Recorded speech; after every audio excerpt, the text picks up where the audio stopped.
Baik.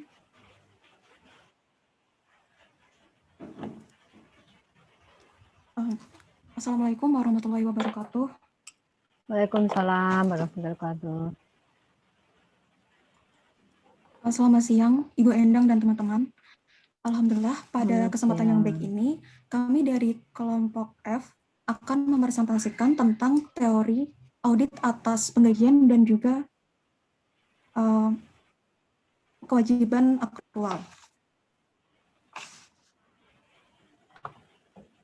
Kelompok kami terdiri dari 4 anggota, yaitu Anissa Fitri, kemudian saya, Dia Suci, Muhammad Wafa, dan juga Rifka Aulia Rahman.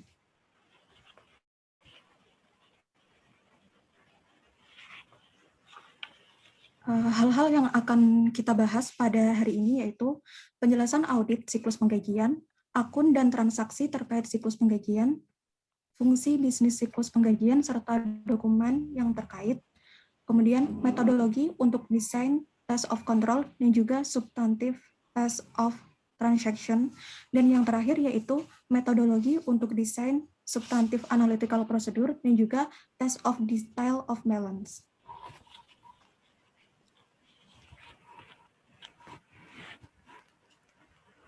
Sebelumnya kita memahami dulu apa terkait dengan audit atas siklus penggajian dan juga personalia. Jadi audit atas siklus penggajian ini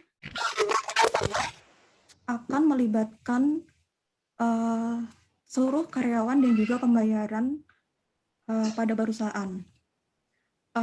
Ini termasuk jika ada suatu kesalahan, salah kesaji atau salah pengalokasian, maka ini dampaknya itu dapat material terhadap itu net income-nya.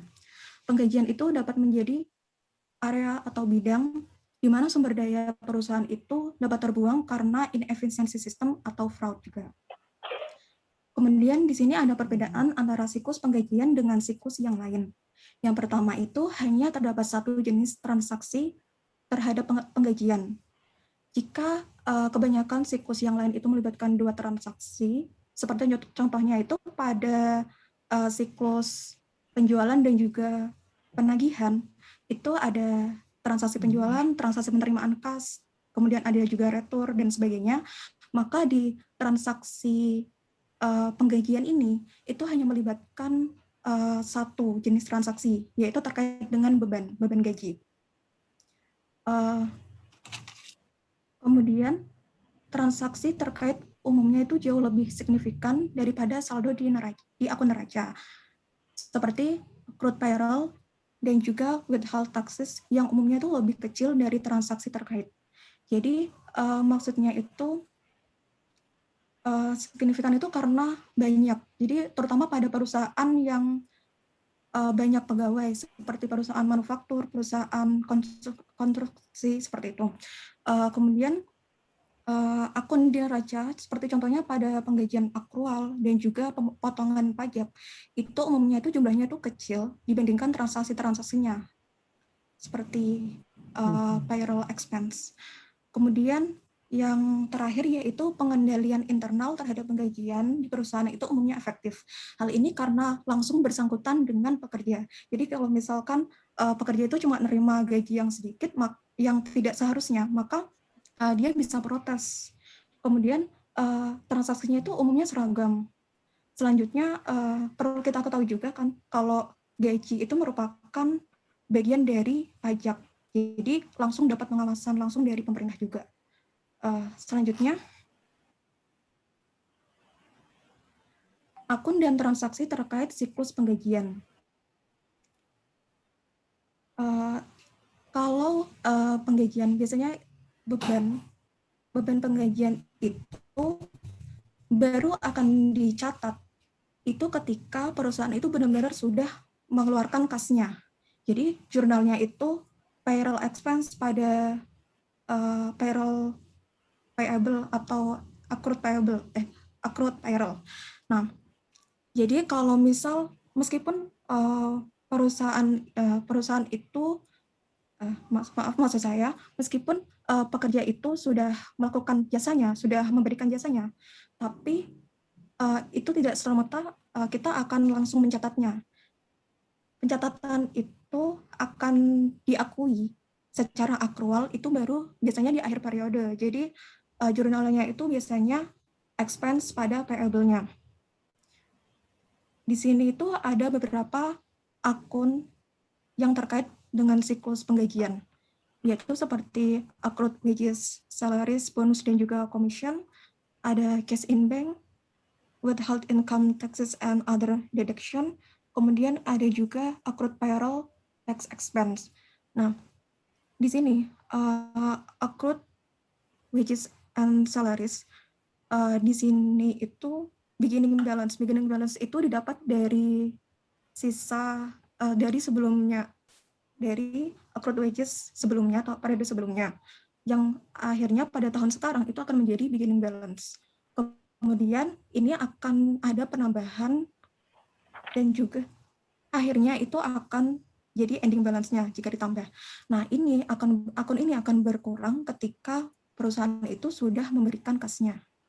Namun di samping perusahaan itu memberikan gaji, perusahaan itu juga membayar itu pajaknya atau PPh.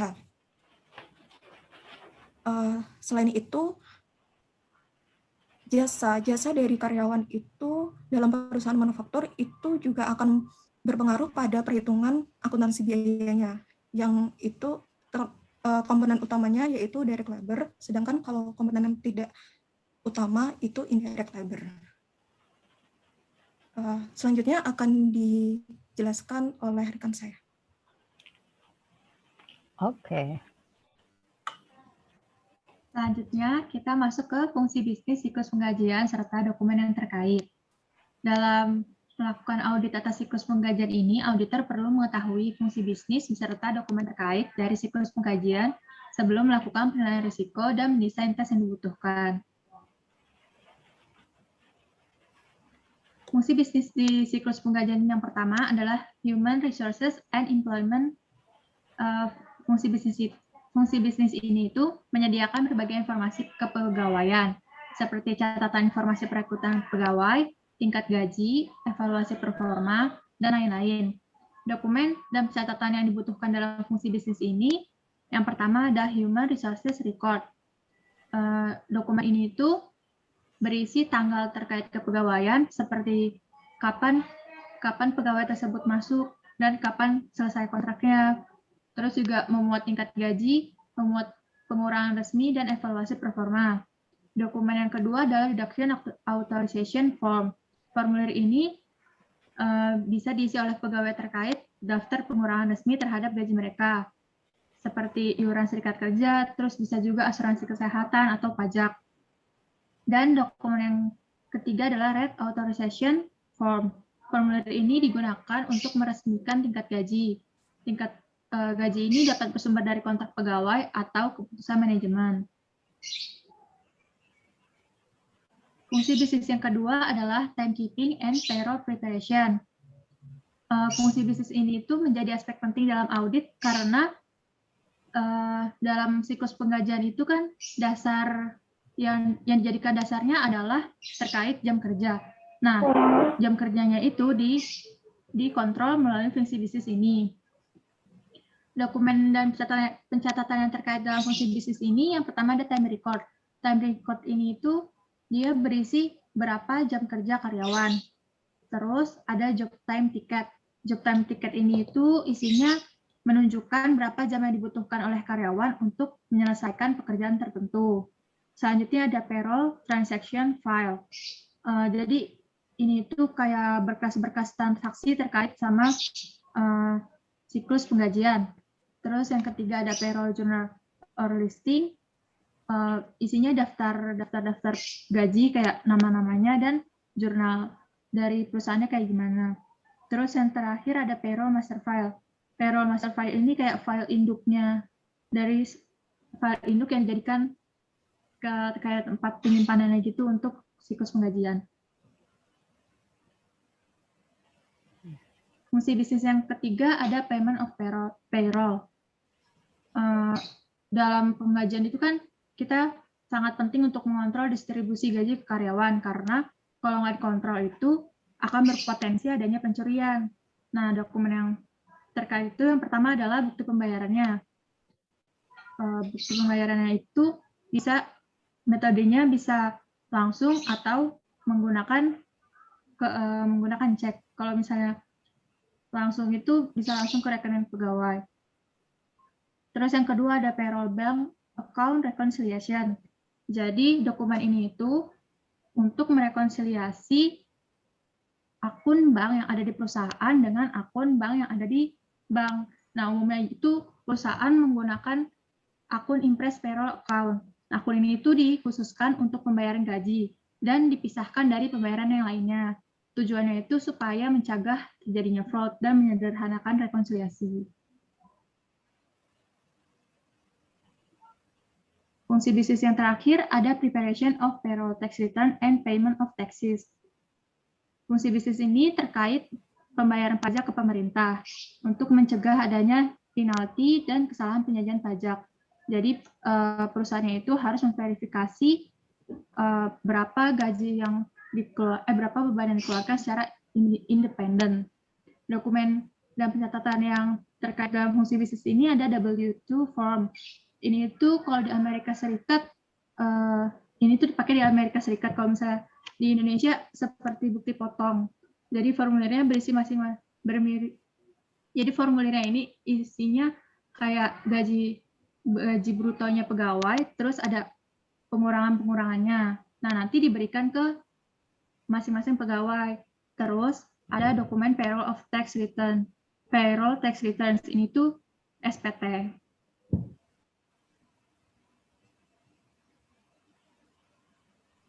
Nah, ini yang tadi sudah dijelaskan ringkasannya.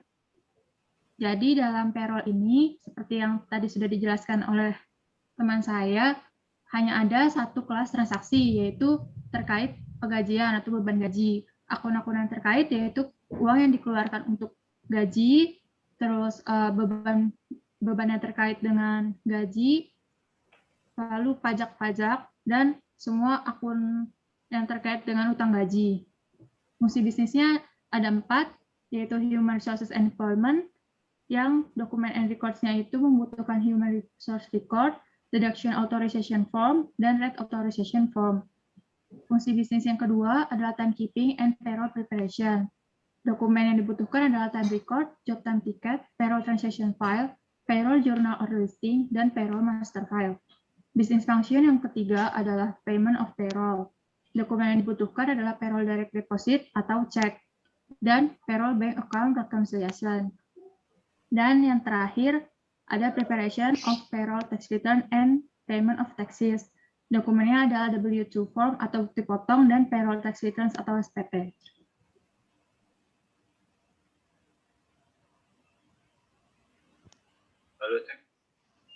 Bismillahirrahmanirrahim. Selanjutnya, saya Rifki Aulia Rahman, 96 akan melanjutkan presentasi dari kelompok F, yaitu bagian metodologi untuk desain TOC dan STOT. Yang pertama, ada tujuan audit untuk pembayaran penggajian yang tercatat adalah untuk pekerjaan yang dilaksanakan oleh karyawan yang benar-benar ada. Jadi untuk asumsi keterjadian. Untuk kunci pengendalian internalnya akan saya sebutkan satu persatu. Kartu waktu disetujui oleh penyelia. Jam waktu digunakan untuk mencatat waktu. Mempertahankan file sumber daya manusia yang memadai. Rekrutan tenaga kerja diotorisasi. Adanya pemisahan tugas di antara sumber daya manusia, pencatat waktu, dan pengeluaran gaji, lalu hanya karyawan yang ada dalam file data komputer yang diterima, lalu pengeluaran diotorisasi sebelum dikeluarkan. Untuk pengujian pengadilan umum TOC-nya, ini memeriksa kartu waktu untuk indikasi persetujuan, memeriksa kartu waktu, mereview kebijakan sumber daya manusia, memeriksa file sumber daya manusia, mereview bagian organisasi, membahasnya dengan karyawan, dan mengikuti tugas yang sedang dilaksanakan. Memeriksa printout transaksi yang ditolak oleh komputer. Memeriksa catatan penggajian menyangkut indikasi persetujuan. Lalu pengujian substantif atas transaksi umum, STOT-nya, mereview jurnal penggajian buku besar umum, dan catatan gaji yang diperoleh menyangkut jumlah yang besar atau material. Lalu membandingkan cek yang dibatalkan atau informasi setoran langsung dengan catatan sumber daya manusia. Membandingkan cek yang dibatalkan dengan jurnal penggajian menyangkut nama, jumlah, dan tanggal. Dan yang terakhir, memeriksa cek yang dibatalkan untuk endorsement yang tepat. Untuk tujuan audit yang selanjutnya, yaitu transaksi pengajian yang ada telah dicatat, yaitu kelengkapan. Kunci pengendalian internalnya, yaitu cek gaji telah dipranomori dan diperhitungkan, rekening bank telah direkonsiliasi secara independen. Ini mungkin di bawahnya masih ada lagi. Memperhitungkan urutan cek gaji, yang ini untuk TOC-nya, pengujian pengendalian umumnya, memperhitungkan urutan cek gaji, membahas dengan karyawan dan mengamati rekonsiliasi. Untuk STOT-nya, merekonsiliasi pengeluaran dalam jurnal penggajian dengan pengeluaran pada rekening bank penggajian, lalu membuktikan rekonsiliasi bank. Ya, lanjut. Nah, tujuan audit yang selanjutnya ialah keakuratan, yaitu transaksi penggajian yang dicatat adalah untuk jumlah waktu yang benar-benar dikerjakan pada tingkat upah yang sesuai. Dan pemotongan pajak telah dihitung dengan benar. Kunci pengendalian internalnya yaitu perhitungan dan jumlah telah diverifikasi secara internal. Total batch dibandingkan dengan laporan ikhtisar komputer. Tingkat upah, gaji, dan tingkat komisi diotorisasi secara layak. Lalu pemotongan termasuk jumlah untuk asuransi dan tabungan gajian telah diotorisasi. Selanjutnya untuk TOC-nya, pengendalian umumnya, memeriksa indikasi verifikasi internal, memeriksa file total batch untuk melihat tanda tangan clerk pengendalian data, membandingkan totalnya dengan laporan ikhtisar, lalu memeriksa catatan penggajian, menyangkut indikasi otorisasi, lalu memeriksa otorisasi dalam file sumber daya manusia. Lalu untuk STUT-nya, menghitung ulang jam yang digunakan dari kartu waktu, membandingkan tingkat upah dengan kontrak serikat pekerja, persetujuan oleh dewan, direksi, atau sumber lainnya.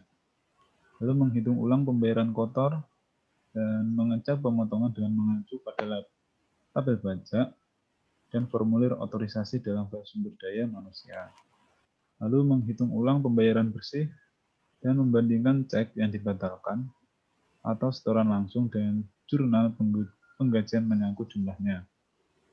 Untuk tujuan audit selanjutnya ialah transaksi penggajian telah dimaksudkan dengan benar dalam file induk penggajian dan diikhtisarkan dengan benar, yaitu posting dan pengikhtisaran.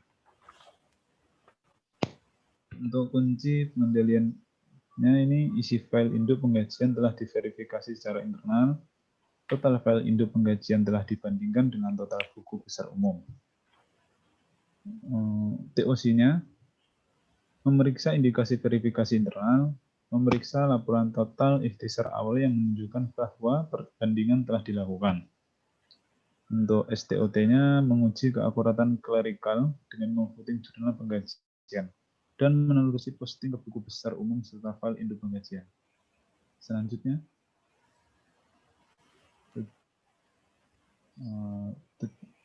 tujuan audit selanjutnya ialah transaksi penggajian telah diklasifikasikan dengan benar. Asersi klasifikasi. Kuncinya, bagan akun yang memadai telah digunakan dan klasifikasi akun telah diverifikasi secara internal. TOC-nya yaitu mereview bagan akun dan memeriksa indikasi verifikasi internal.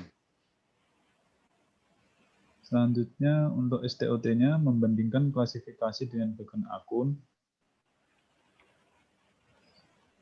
atau prosedur manual, mereview kartu waktu karyawan, departemen, dan tiket pekerjaan untuk penugasan pekerjaan serta menelusuri ke distribusi tenaga kerja. Tujuan audit selanjutnya, uji cut-off-nya, yaitu transaksi penggajian telah dicatat pada tanggal yang benar. Kuncinya, prosedur memerlukan pencatatan transaksi segera mungkin setelah penggajian dibayarkan dan tanggal telah diverifikasi secara internal. TUC-nya, memeriksa prosedur manual dan mengamati kapan pencatatan dilakukan dan memeriksa indikasi verifikasi internal.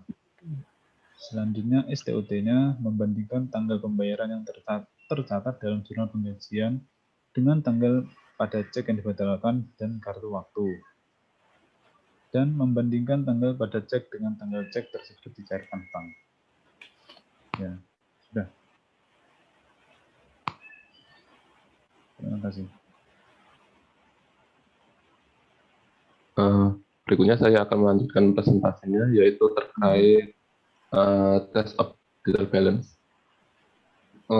Sebelum melakukan test of detail balance, ada tahap-tahap yang dilakukan oleh auditor untuk sebelum melakukan test of detail balance. Yaitu pertama itu mengidentifikasi risiko bisnis dari kliennya dan yang berkaitan dengan penggajian, lalu menentukan performance materiality dan penilaian terhadap risiko inherent, lalu penilaian terhadap risiko control risk, dan perform related test.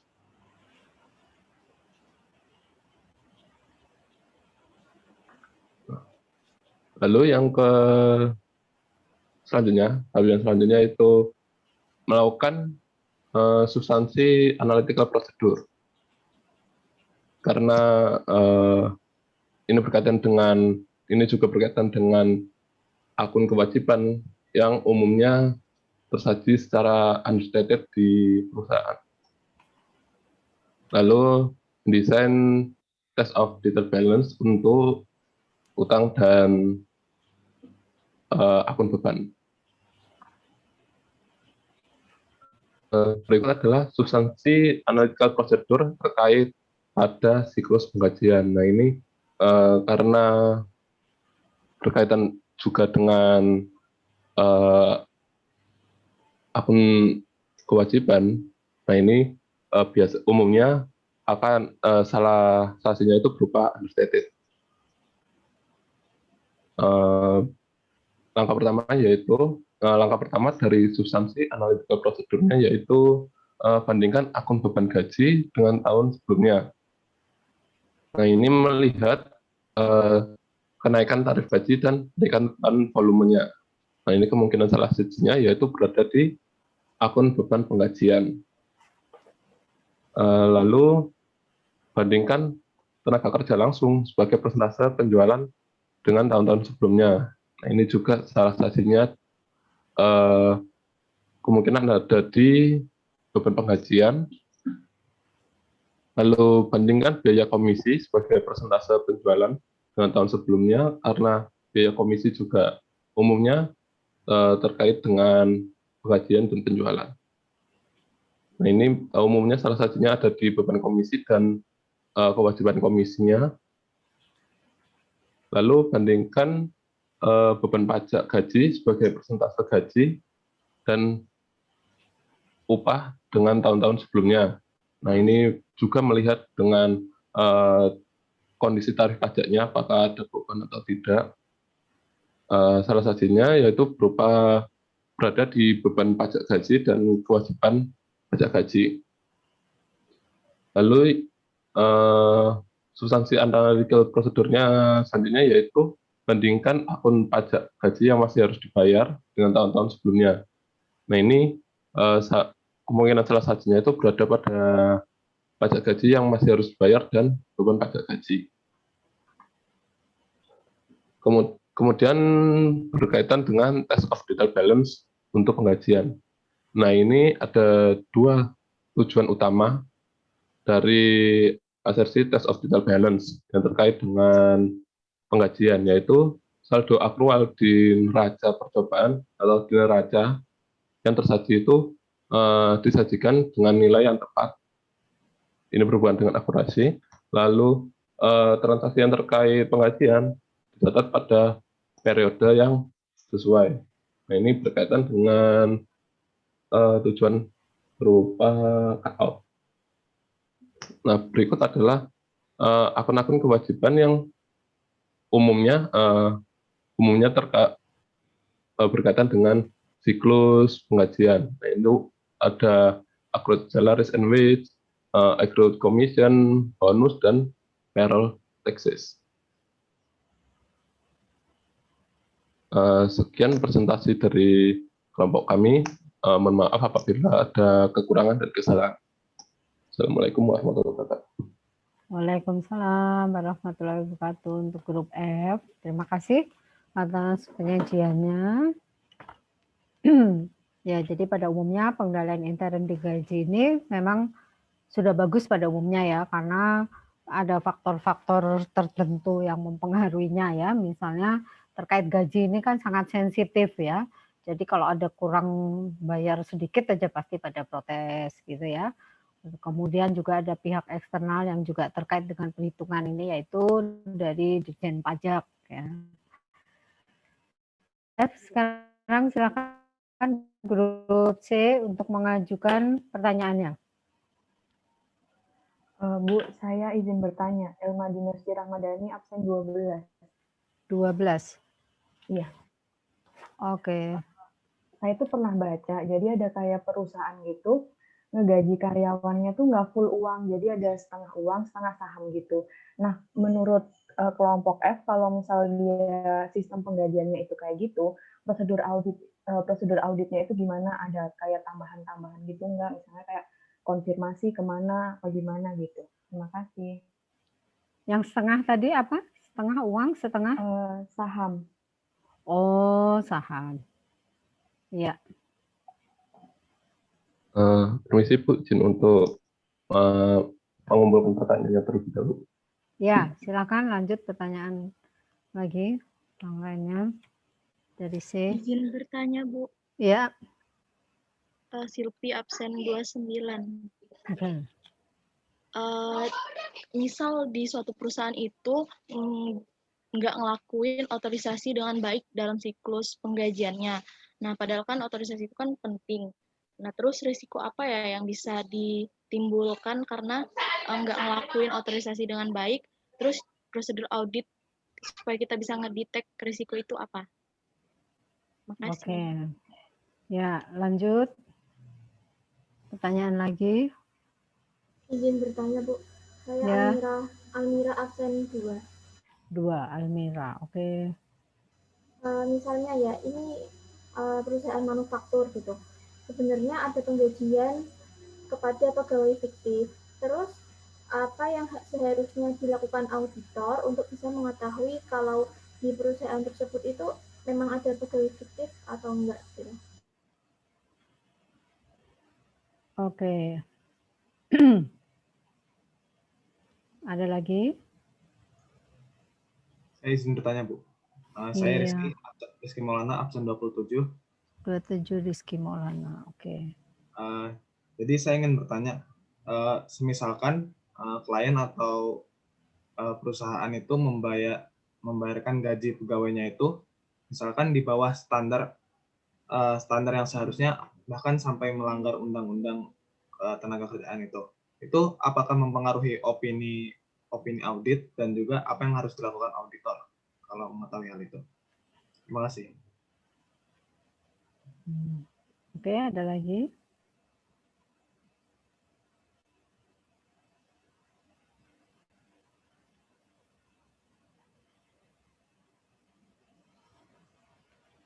Ada 4 pertanyaan, masih ada lagi?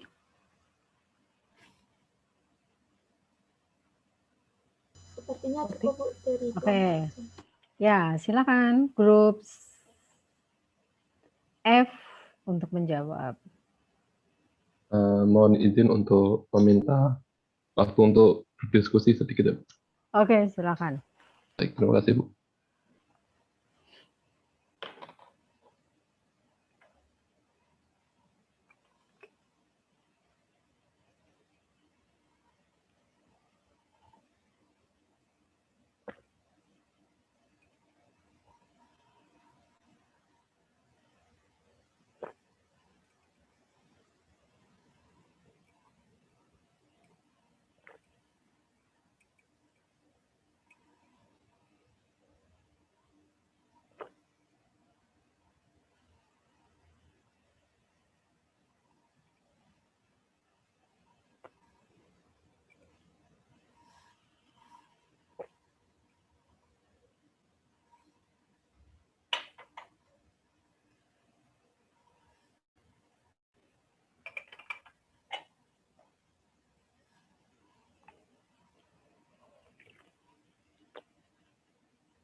Permisi Bu Endang, saya Wafa, absen 19, izin menjawab pertanyaan dari Elmadina terkait pembayaran gaji dengan alternatif saham. Oke. Terkait pembayaran gaji atau bonus berupa saham itu, auditor dapat memverifikasi tujuan dari pembayaran dengan saham itu di risalah rapat seleksi. Tujuannya kenapa tujuannya kenapa mendistribusikan gaji atau bonusnya berupa saham, lalu kemudian melakukan bisa melakukan konfirmasi di KSEI, yaitu lembaga yang bertugas untuk menyimpan efek berupa saham, nah saham-saham nasabah. Nah, mungkin auditornya butuh konfirmasi terkait keterjadian apakah memang benar-benar sudah disalurkan distribusi, nominalnya berapa, atau dan sebagainya, informasi-informasi yang terkait dengan saham. Mungkin dari saya itu saja, Bu.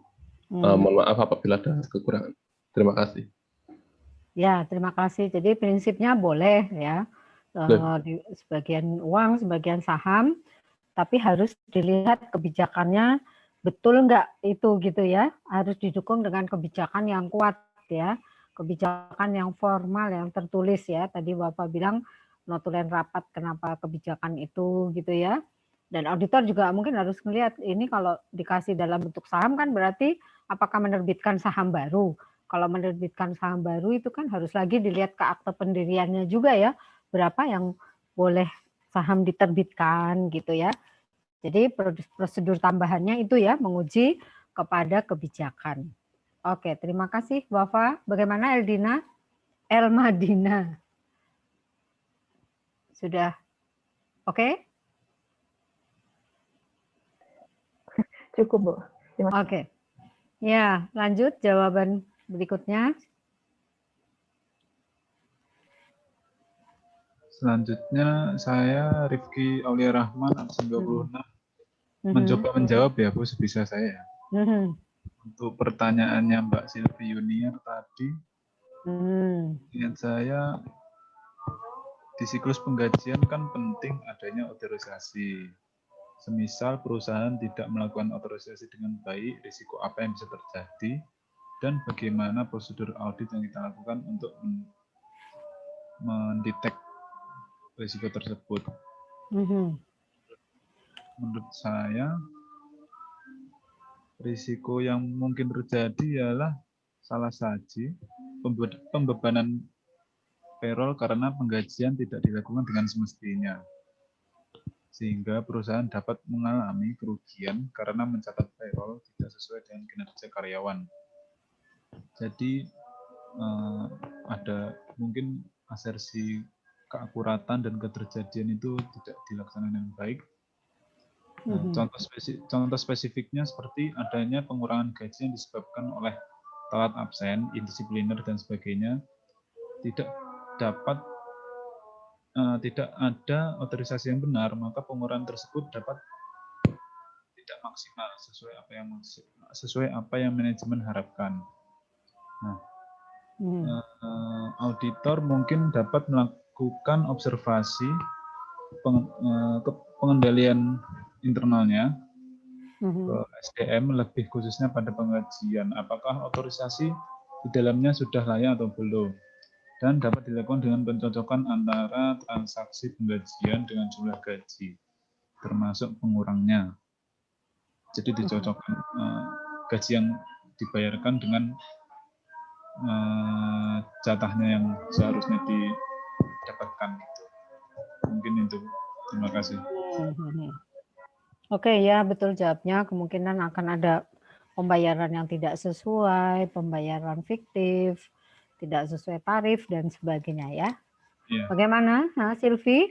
Oke? Oke, makasih Bu dan Rifki. Oke. Selanjutnya jawab jawaban atas pertanyaan selanjutnya.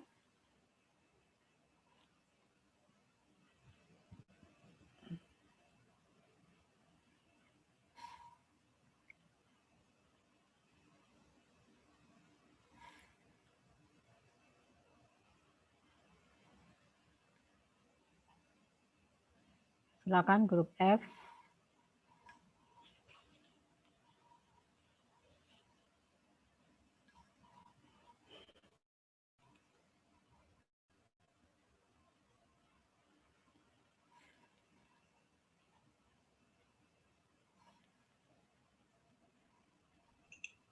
Ibu, saya mau menjawab pertanyaan Rizky. Yang ya, pertanyaannya itu yang pertama, gimana kalau misalnya perusahaan itu menetapkan gaji di bawah standar yang sampai melanggar undang-undang, apakah mempengaruhi opini?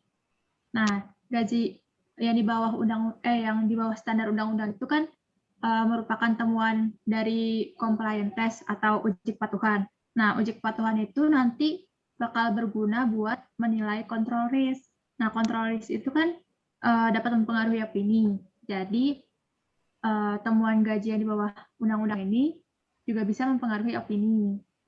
Terus, pertanyaan kedua tadi, bagaimana tindak lanjutnya? Tindak lanjut yang dilakukan auditor itu bisa mengomunikasikannya kepada manajemen perusahaan.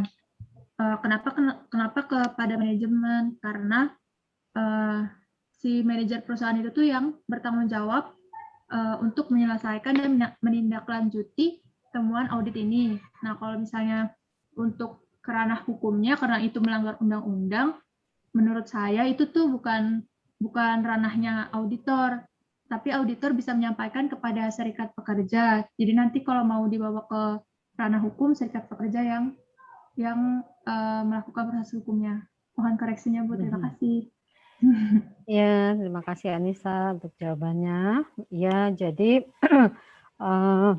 kalau auditor menemukan hal tersebut, mungkin selain dilaporkan ke manajemen juga ke komite audit, karena komite audit yang bisa menegur manajemen. Ya, kemudian kalau misalnya ada tuntutan dari pegawai, ya dituntutnya secara hukum, ya bisa di PT UN, misalnya seperti itu.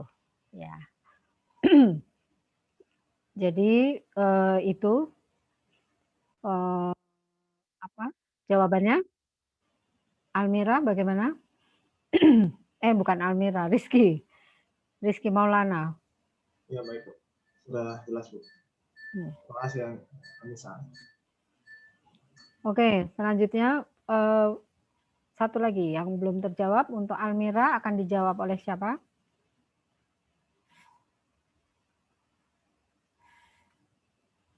Terkait di perusahaan manufaktur, bagaimana bisa mengetahui kalau itu ada yang fiktif?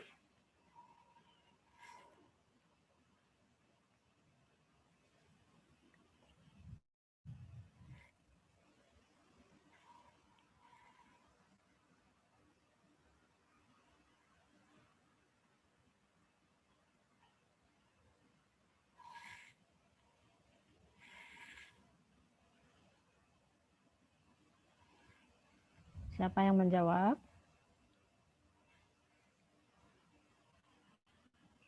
Ibu, saya mau coba menjawab lagi ya, Bu. Oke, ya. Jadi kalau misalnya untuk perusahaan manufaktur, kalau misalnya ada pegawai fiktif, bagaimana kan prosedurnya? Nah, prosedur menurut kelompok kami itu auditor bisa melakukan prosedur pembayaran gaji secara mendadak. Jadi itu kalau misalnya pembayaran gaji secara mendadak itu nanti si pegawainya itu nanti langsung menerima gaji terus langsung nanda tanganin slip gajinya di situ gitu. Jadi ntar auditor kayak mengamati benar nggak nih ya gajinya dibayarkan kepada para karyawannya. Terus apakah di catatannya itu ada karyawan fiktif atau tidak gitu. Oke, jadi maksudnya cek fisik pegawai gitu ya pada saat gajian. Iya, Bu. Ya, itu bisa salah satu bisa seperti itu. Selain itu bisa juga membuat kontrol hubungan ya, karena ini kan perusahaan manufaktur, berarti akan ada output yang dihasilkan. Output yang dihasilkan dicocokkan dengan kalau menghasilkan output segitu, itu sebetulnya perlu berapa jam kerja, perlu berapa pegawai gitu. Nah, kalau ternyata misalnya dengan output 10, biasanya pegawainya 5, lah kok ini sampai 8 misalnya gitu. Nah, bisa aja kan berarti yang 3 ini sebetulnya pegawainya ada enggak? Kalau ada, kenapa kok outputnya rendah misalnya gitu. Nah, itu bisa juga nanti ketemu ternyata fiktif misalnya gitu. Ya, jadi itu salah satu contoh untuk menemukan pegawai fiktif atau melakukan rekonsiliasi. Seperti tadi yang kasus BKN, itu kan BKN melakukan rekonsiliasi ya antara daftar pegawai yang aktif gitu ya dengan daftar pegawai berdasarkan pengeluaran uang. Nah, ternyata di situ ada yang tidak imbang angkanya, tidak nyambung. Nah, jadi ketahuan bahwa ternyata ada pegawai fiktif gitu yang menemukan dari BKN ya. Jadi itu jawabannya Almira. Ya Bu, baik. Terima kasih Cukup Bu jelas? Anissa. Oke. Ya, berarti kita bisa lanjut ke batch kedua ya. Batch 1 sudah? Apa ada pertanyaan lagi? Kalau sudah ya, sekarang batch kedua yaitu terkait audit program untuk payroll ini. Silakan grup B. Presentasi nanti grup E yang bertanya. Ya, izin share screen Ibu. Ya, silakan.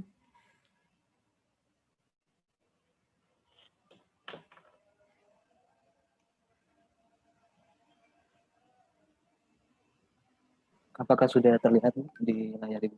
Sudah. Sudah, oke.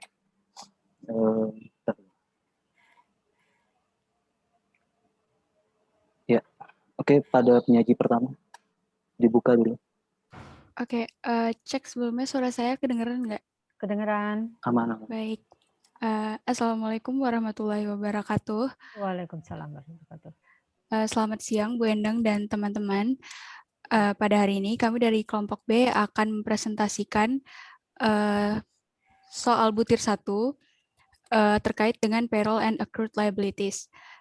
Sebelumnya, kami ingin memperkenalkan anggota kelompok kami, yaitu yang pertama ada Aliana Diasti, absen 3, saya sendiri Anastasia Utami, absen 4, Batari Nadira, absen 7, Mardia Putri, absen 16, dan Riki Pramudia, absen 25. Next.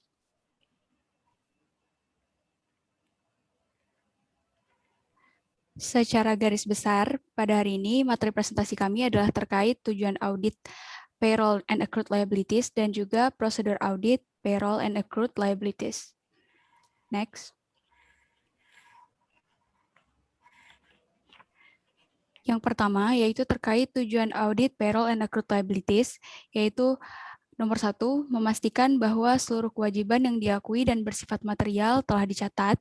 Yang kedua, memastikan bahwa seluruh kontingensi yang penting sudah tercantum pada akun atau footnote. Yang ketiga, memastikan bahwa kewajiban yang diakui telah diklasifikasikan dengan benar. Next. Lalu, prosedur audit atas payroll and accrued liabilities. Di sini kami memiliki 5 prosedur audit. Yang pertama yaitu melakukan review atas pengendalian internal perusahaan yang dapat diterapkan dalam berbagai akun. Prosedur ini menguji seluruh asersi. Yang kedua, prosedurnya yaitu menelusuri saldo awal accrued liabilities dalam kertas kerja periode yang bersangkutan. Prosedur ini menguji asersi existence or occurrence. Prosedur yang ketiga, mereview pembayaran dan menelusuri saldo pada akun terkait pajak Vika, Mediacare, pajak state dan federal untuk unemployment, pajak penghasilan, pajak properti, gaji dan upah, serta dividen. Prosedur ini menguji asersi existence or occurrence, completeness, dan valuation and allocation. Prosedur audit yang keempat yaitu memastikan kewajaran nilai accrued liabilities dalam laporan keuangan. Prosedur ini menguji asersi presentation and disclosure.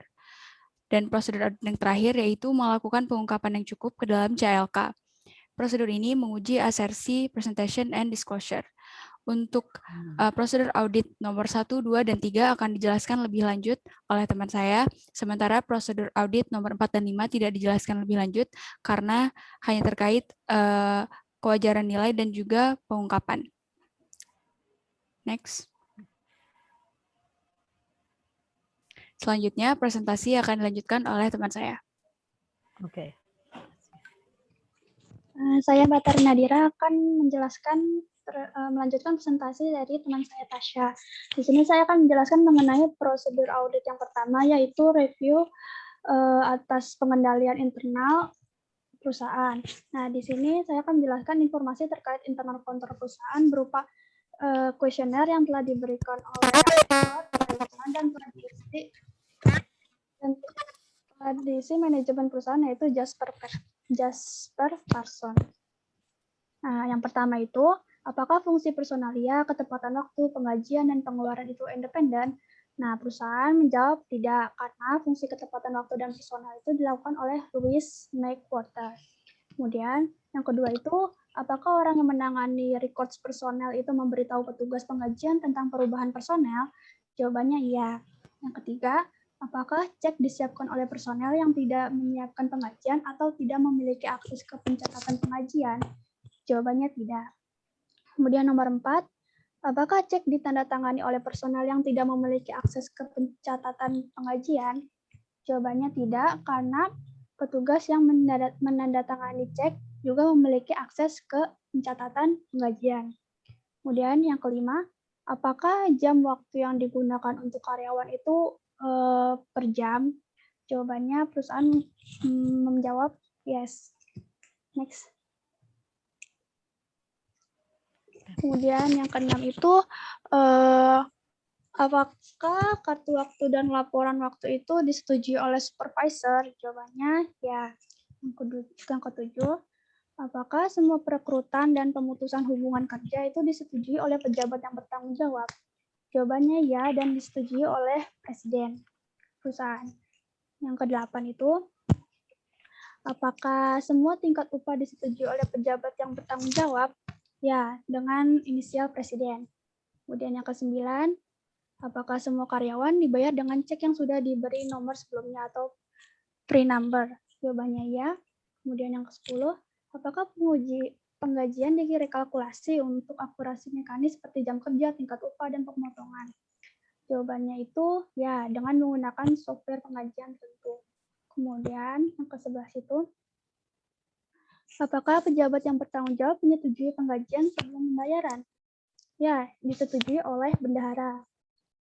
Kemudian yang ke-12, apakah cek gaji didistribusikan oleh seseorang yang tidak memiliki tanggung jawab penggajian lainnya? Jawabannya ya. Kemudian yang ke-13, apakah rekening bank penggajian itu terpisah? Jawabannya perusahaan menjawab ya.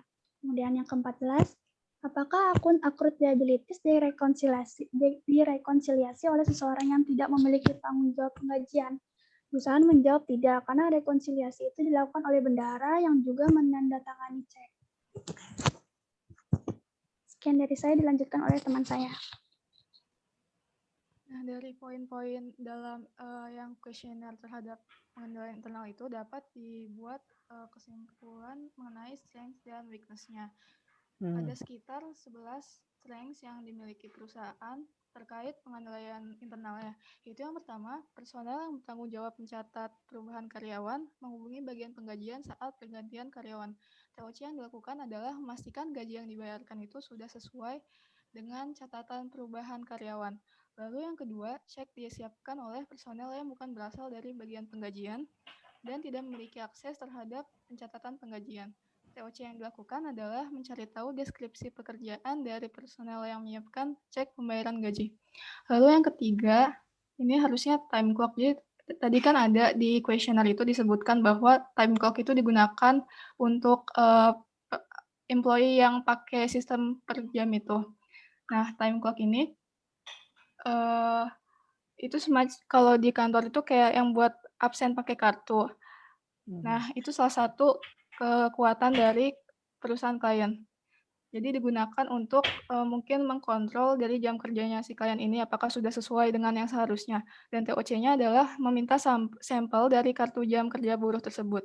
Lalu yang keempat, kartu jam kerja dan laporan jam kerja disetujui oleh supervisor. TOC-nya adalah meminta bukti persetujuan dari supervisor. Lalu yang kelima, semua penerimaan dan pelepasan karyawan diotorisasi oleh pihak yang berwenang.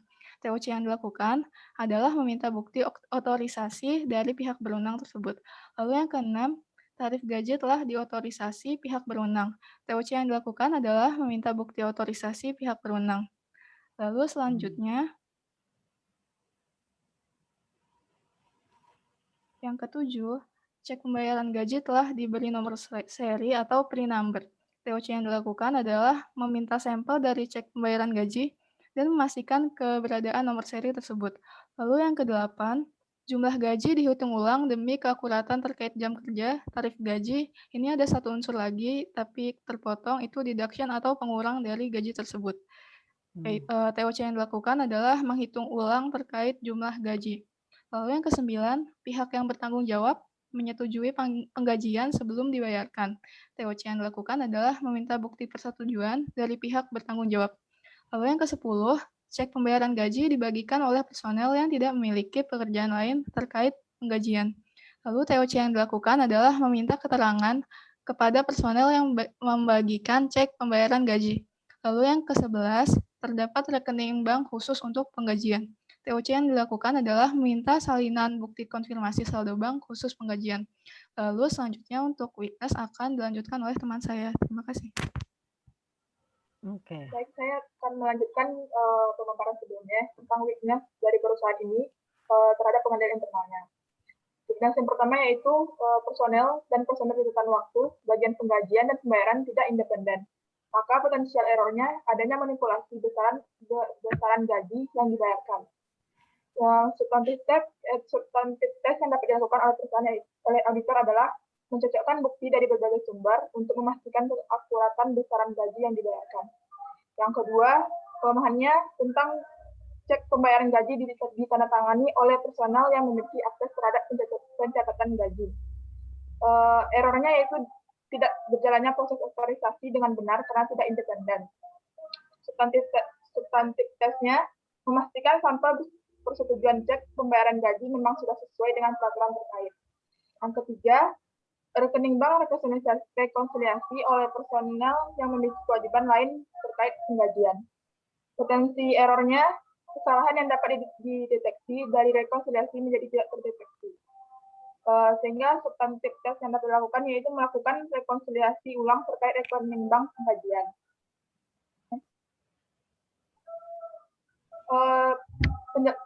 Penjelasan terhadap prosedur audit nomor 2 sebelumnya, yaitu tentang telusuri saldo awal accrued liabilities dalam kertas kerja periode yang bersangkutan dan memastikan accrued liabilities yang tertera adalah kewajiban benar-benar milik perusahaan.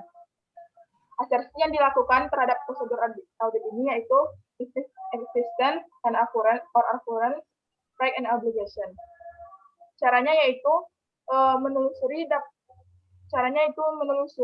dan mendapatkan atau melihat kembali jurnal-jurnal terkait accrued liabilities seperti misalnya jurnal terkait penggajian, kemudian jurnal umum, buku besar, dan catatan pendapatan penggajian untuk transaksi besar ataupun transaksi biasa, ataupun dengan melakukan vouching.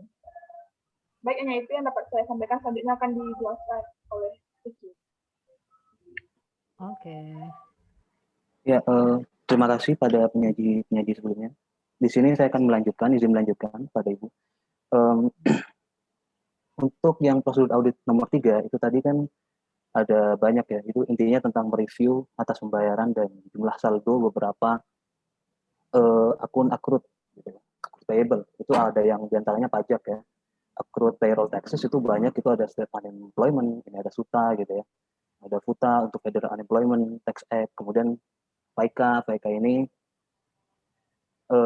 Federal Insurance Contribution Act, itu intinya untuk ya ini ya dibagi dua ya. Ini sebenarnya ini FICA ini yang 6,2% atau 4,5 ini dua tipe gitu. FICA yang 6,2 ini itu yang Social Security.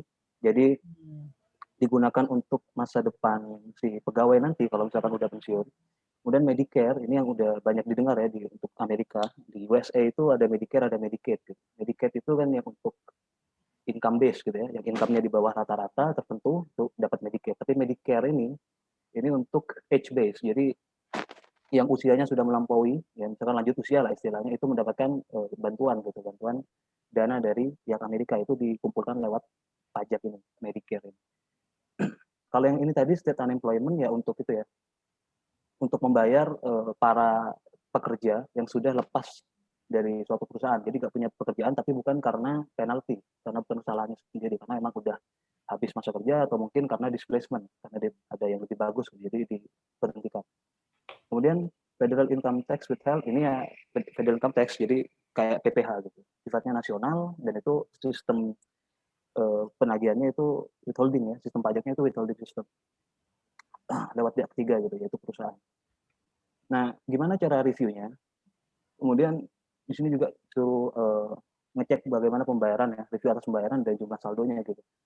Nah, untuk pembayarannya sendiri, kalian bisa, kita sebagai auditor gitu, bisa lihat di berbagai macam jenis dokumen ya, jenis form gitu ya, yang disediakan oleh perusahaan atau mungkin disediakan dari negara, atau mungkin bisa cek ke cash disbursement journal, karena memang sebenarnya audit atas ini, atas payable ini, terutama accrued payroll tax ini, itu kan payment-nya itu kan udah dibahas di acquisition and payment cycle gitu.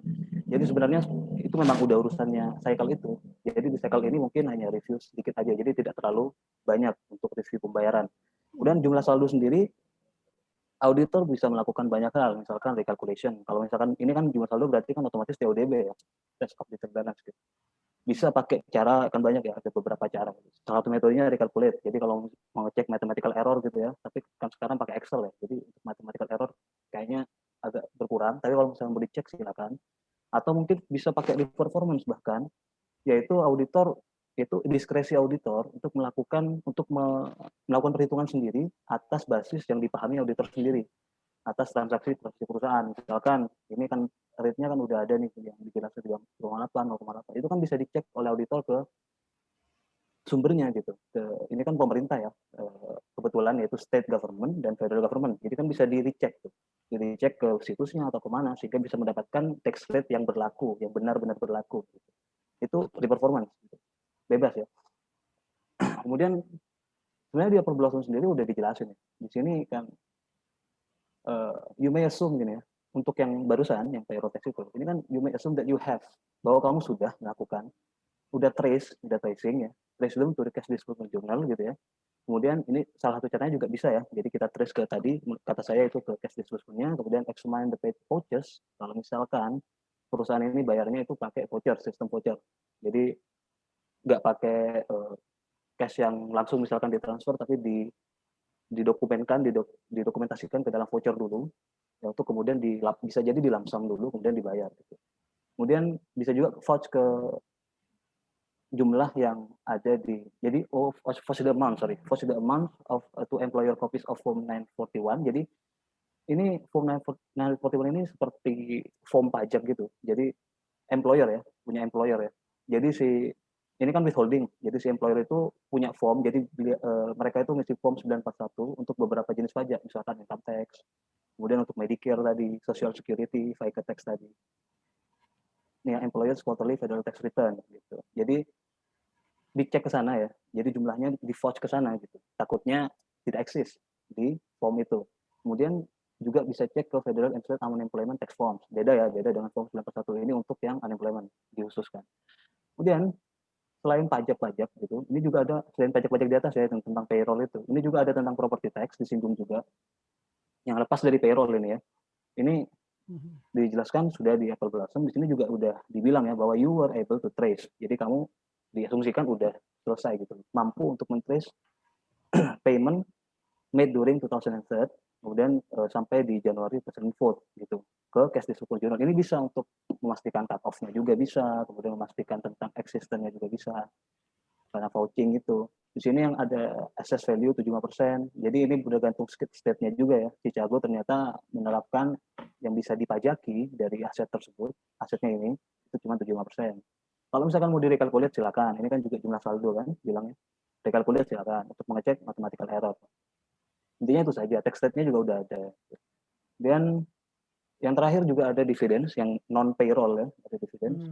Itu kalau saya lihat ini, jadi saya udah rangkum dari yang auditor sebelumnya yang tahun lalu, beliau intinya ya step-nya itu ini, 3 ini. Jadi yang pertama beliau meng-fudge dulu, meng-fudge ke BOD minute of meeting gitu ya. Itu kan pasti dewan itu pasti ada rapat beberapa kali dalam tahun gitu. Nah itu yang pas bahas payable itu dicek ke sana. Kira-kira keputusan dewannya gimana tentang rate-nya, tentang misalkan juga yang berhubungan dengan jumlah saham yang kemudian nanti menjadi asumsi ya dalam penghitungan dividen payable ini. Nah, ini kan direkod semuanya di minutes of the board meeting gitu. You have examined the minutes. Jadi asumsinya itu udah selesai gitu, sudah selesai dilakukan prosedurnya. Makanya nanti kemudian bisa dilakukan dikalkulate ya, kan udah ditemukan ya berapa persentasenya untuk berapa rate-nya dividennya, sorry. Kemudian dihitung lagi. Kemudian trace the payment to cash, ya ini sama lah. Ini untuk pembayaran ya. Ini kan tadi jumlah saldo.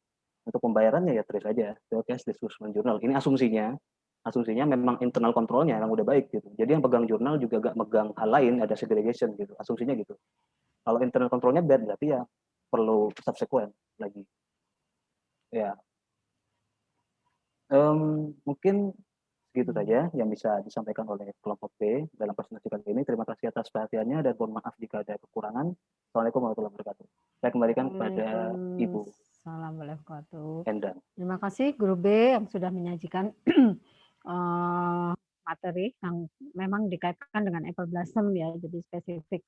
Biasanya kan ada yang bikin juga masih umum gitu. Kalau ini sudah mendekati apa yang memang dilakukan substantif prosedur tes terhadap kasus yang ada di apple blossom. Terima kasih. Sekarang giliran grup E untuk menyampaikan pertanyaan.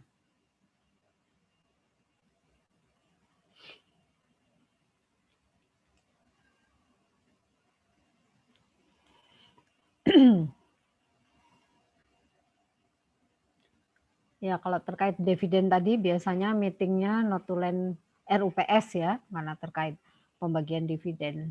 Jadi di awal setelah berakhirnya tahun buku, nah biasanya rapat pemegang saham, nah disitulah diputuskan berapa dividen yang akan dibagi, yang ditahan dan sebagainya. Silakan grup E. Iya Bu, izin bertanya ya Bu. Ya. Ada Mafira absen 9, jadi izin bertanya ke kelompok B, sebenarnya masih terkait dengan pegawai fiktif. Tapi yang mau saya tanyakan adalah berdasarkan kasus apple blossom ini, ada nggak sih prosedur audit lain selain test of control yang dilakukan untuk terkait dengan adanya pegawai fiktif, atau cuman berdasarkan test of control yang dilakukan aja udah cukup untuk memastikan bahwa tidak terdapat pegawai fiktif dalam kasus apple blossom ini gitu Bu. Terima kasih. Oke. Ya, ditampung dulu ya. Pertanyaan lain? Izin ditampung. Pertanyaan lain? Saya Sigit absen 28, izin bertanya. Tadi kan dijelaskan kita harus memastikan kewajaran dari nilai accrued liabilities dalam laporan keuangan. Nah, yang dimaksud wajar itu maksudnya seperti apa dan bagaimana menentukan kewajaran tersebut? Oke. Ya, silakan.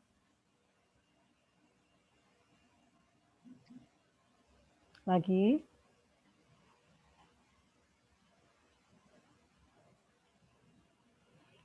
Pertanyaan lagi, adakah?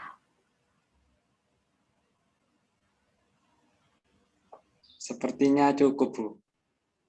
Cukup, oke. Silakan kelompok B.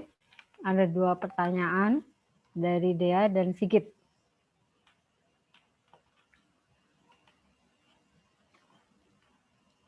Sebentar ya Bu, diskusi. Ya.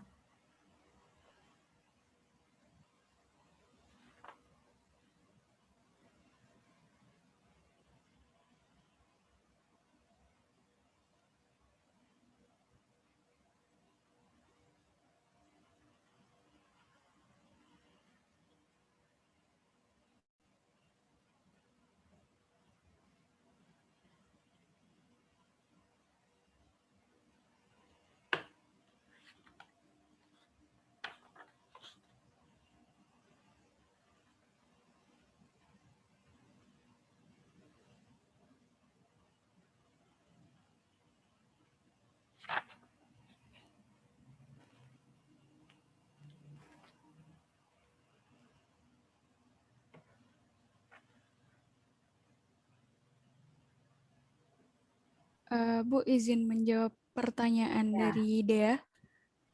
Siapa ini? Anastasia, Bu, absen 4. Oke, ya. Oke, Bu. Jadi saya jawab semampu saya dulu ya, Bu. Iya. Mohon dikoreksi kalau misalnya salah. Jadi yang saya tangkap itu, pertanyaan Dea itu prosedur terkait ngecek apakah ada pegawai fiktif atau tidak, tapi di kasus apple blossom. Nah, kalau menurut kami, prosedur terkait itu adalah yang poin 1, yaitu review atas pengendalian internal perusahaan yang dapat diterapkan dalam berbagai akun.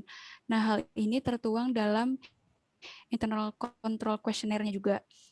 Next slide. Nah, di internal control questionnaire ini terkait dengan pengecekan pegawai fiktif itu, menurut kami itu yaitu mulai dari poin 1, yaitu mengecek independensi dari beberapa fungsi, seperti fungsi dari personilnya, timekeeping, payroll, dan pembayarannya. Nah, kebetulan di kasus apple blossom ini, itu jawabannya no ya, berarti ada dua fungsi yang dikerjakan oleh orang yang sama.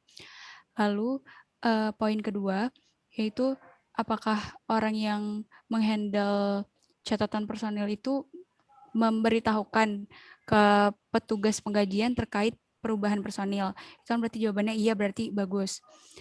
Lalu yang ketiga, apakah cek yang disiapkan oleh personel, apakah orang yang menyiapkan cek itu bukan orang yang mengurus penggajian dan juga datanya.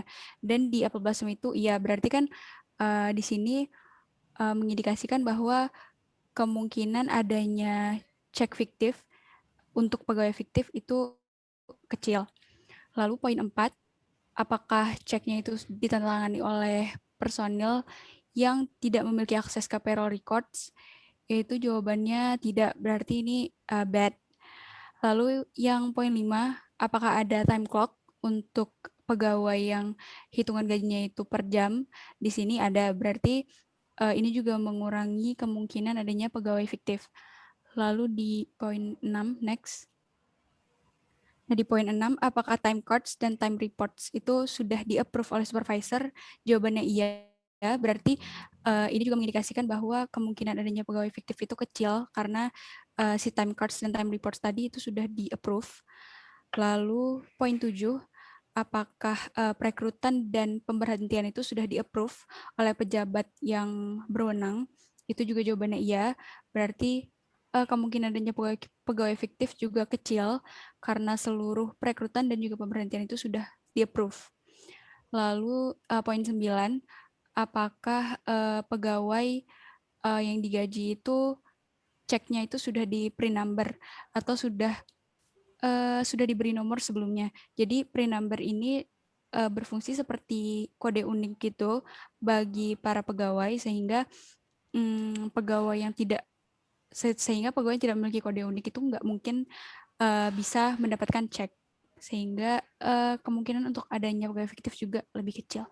Dari saya kayaknya itu aja, Bu. Apakah teman-teman kelompok B ada tambahan? Izin Udah, menambahkan. makasih atas ya. Oh, Yes. enggak, sebenarnya saya izin menambahkan sedikit. Tadi kan sebenarnya ini kan Tasya jawab internal control kan ya. Karena ditanyain tadi sama dia sebenarnya apakah ada selain internal control gitu kan? Ya, tadi maksudnya gitu, apakah cuman berdasarkan internal control aja udah cukup gitu untuk menentukan apakah pegawai fiktif itu ada atau enggak? Ya, berarti kalau misalkan saya simpulkan dari yang Tasya baca tadi itu kan banyak ya. Yang kalau disimpulkan ini internal control questionnaire-nya itu bisa disimpulkan ya good gitu ya dari beberapa, karena yang ini cuma 1 sama 4 kan. Sedangkan yang lainnya itu 6, 7, kemudian nomor 12 itu kan juga masuk assistant tuh. Play check distributed itu juga masuk assistant. Jadi mengecek apakah pegawainya ada atau enggak. Jadi STOT bisa dilakukan, tapi karena judgment auditor itu bahwa internal controlnya udah good, maka itu nggak perlu ada ekstensi gitu. Ini kan internal control sama STOT kan bareng biasanya kan. Jadi kalau misalkan udah good ya harusnya nggak usah diekstensi lagi ke STOT dan lain sebagainya, karena memang udah dirasa udah baik gitu. Jadi pindah ke tes lainnya, misalkan tentang ya. Jadi di apple blossom ini emang nggak ada ya emang udah cukup di internal control karena memang udah dirasa baik gitu, gak ada ekstensinya lagi. Ya itu aja tambahan dari saya. Kalau Oke. Ibu ada tambahan. Ya, jadi sebetulnya ada 3 yang nggak baik, itu sebetulnya sangat ini juga ya, sangat penting 3 yang nggak baik di situ. Pengendalian intern yang nomor 1. Jadi antara personel bagian timekeeping, payroll, dan disbursement itu tidak independen. Nah, harusnya kan itu dilakukan oleh orang yang terpisah ya. Nah, itu berarti kalau ini nggak bagus, maka tadi kayaknya udah disebut juga tuh ada yang substantif test kalau untuk yang nggak bagus ya. Jadi ini harus diperdalam dengan substantif test. Yang keempat juga cek diotorisasi oleh orang yang tidak punya akses ke payroll record. Nah, padahal jawabannya oleh treasurer. Nah, dia juga lagi gitu kan si treasurer. Jadi ini nggak bagus. Jadi harus ditambah dengan substantif test yang banyak. Juga yang ke-14 rekonsiliasi yang tidak punya tanggung jawab ke payroll responsibility. Jawabnya tidak. Rekonsiliasi juga dilakukan oleh treasurer. Padahal harusnya oleh bukan treasurer dan bukan juga bagian SDM ya, harusnya oleh orang yang independen. Jadi apa yang internal kontrolnya masih tidak, itu harus diperdalam di substantif testnya harus diperbanyak gitu ya. Bukan berarti yang iya juga itu tidak dicermati juga, tapi yang jawaban tidak itu sudah jelas menunjukkan kelemahan, jadi substantif tesnya harus lebih banyak. Begitu Dea, cukup jelas kah? Ya, makasih Ibu sama kelompok B. Jelas. Oke. Makasih ya, Bu. Ya, sekarang yang menjawab untuk Sigit siapa?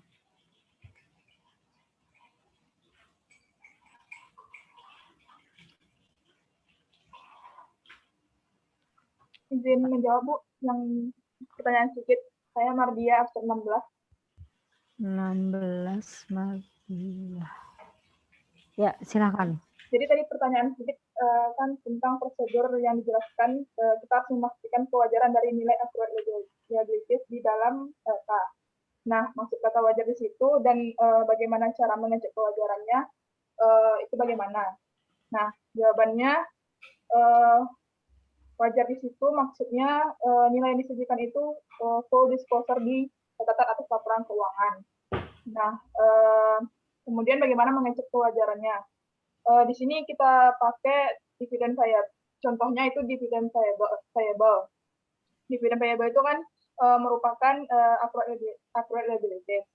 Nah, untuk mengecek kewajarannya itu kita ngecek dulu rate dividennya tahun ini dengan tahun yang lalu, apakah terjadi kenaikan yang terlalu besar atau tidak, sehingga kita bisa lihat bagaimana kewajarannya. Segitu dulu, Bu. Oke. Sebetulnya melihat kewajaran di sini maksudnya ya perhitungannya benar atau tidak gitu. Kalau ada kesalahan mungkin ya hanya sedikit yang walaupun sedikit tapi dikoreksi. Jadi maksudnya kewajaran di sini ya sebetulnya angkanya betul apa tidak. Terus perlakuan akuntansinya sudah betul apa enggak ini accrued payroll-nya segala ini. Maksudnya itu. Ya. Bagaimana Sigit? Sudah paham? Paham, Bu. Terima kasih, Bu. Terima kasih juga untuk kelompok B. Oke, ya, jadi wajarnya itu juga dihitung nilai yang benarnya berapa dan perlakuan accrued-nya. Jadi memang mungkin kecil ya kalau accrued di payroll segala ini. Tapi itulah yang memang harus dinilai akurasinya juga. Ya, terima kasih untuk batch kedua ini, grup B dan E. Selanjutnya kita ke batch 3, yaitu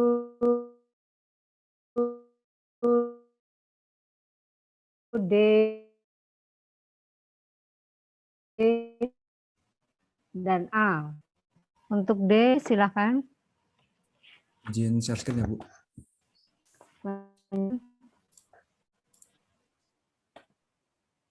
Ya, silakan.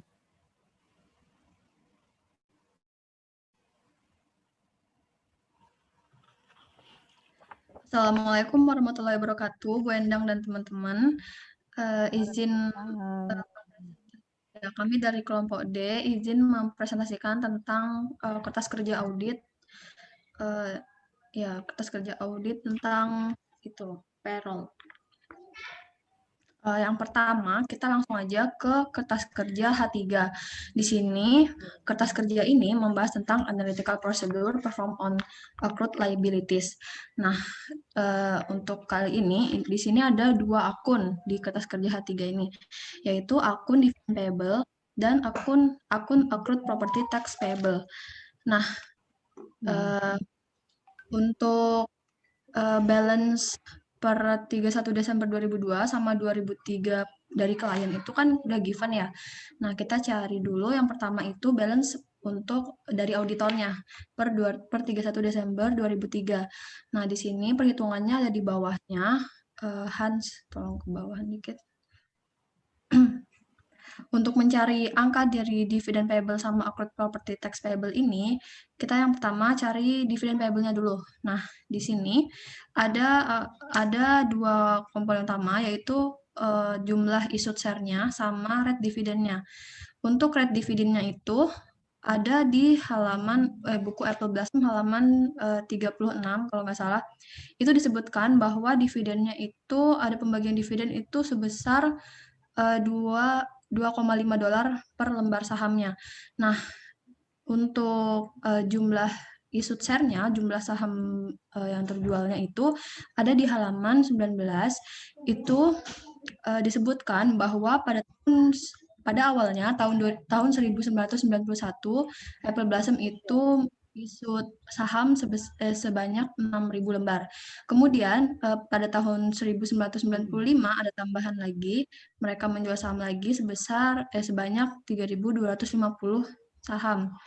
Nah, di sini kita dapat menentukan nilai saldo dari dividen payable-nya, yaitu jumlah semua issued share-nya ini dikalikan dengan $2,5.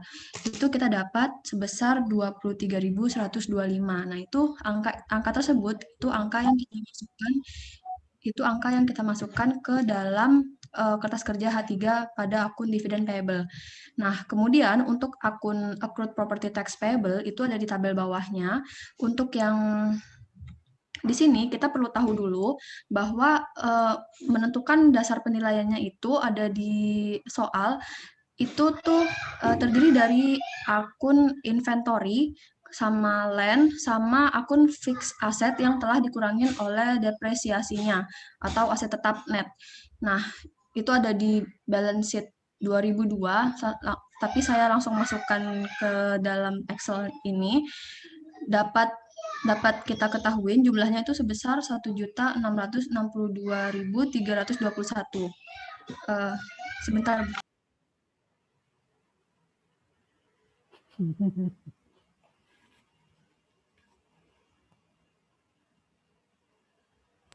Maaf, saya lanjutkan.